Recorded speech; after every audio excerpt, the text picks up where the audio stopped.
4, 3, 2, 1.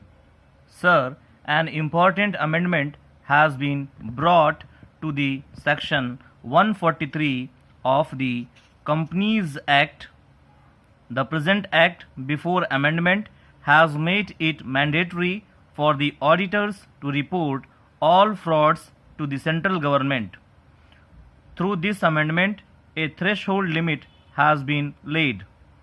Now, fraud up to a certain threshold limit only will be informed by the auditors to the central governments, and frauds below the threshold limit will be reported to the company by the auditors and to the audit committee.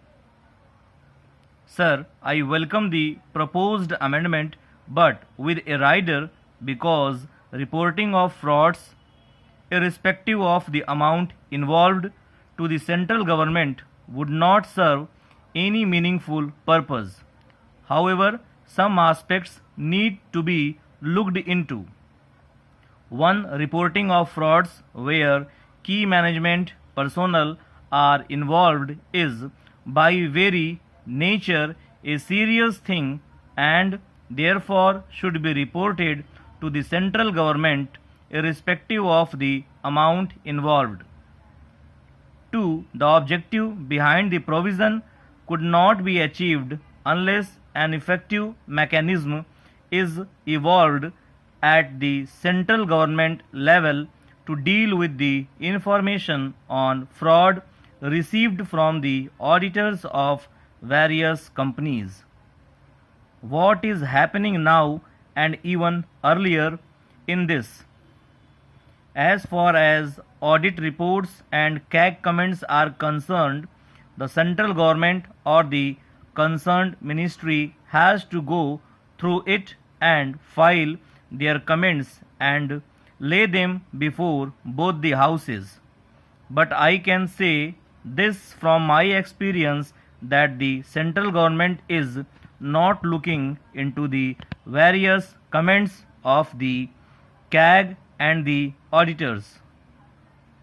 By bringing this reporting provision, you should strengthen the mechanism to go through fraud and take action within the central government. The proposed amendment should also require to disclose details of frauds reported to the government that are more serious in the board's report. The board report should also contain whatever the auditors reported.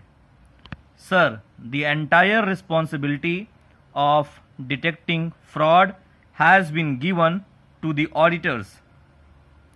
Auditing of a company is not a fraud detecting job. Now, in this bill, the entire responsibility of detecting the fraud or the major responsibility of detecting the fraud has been put on the auditors.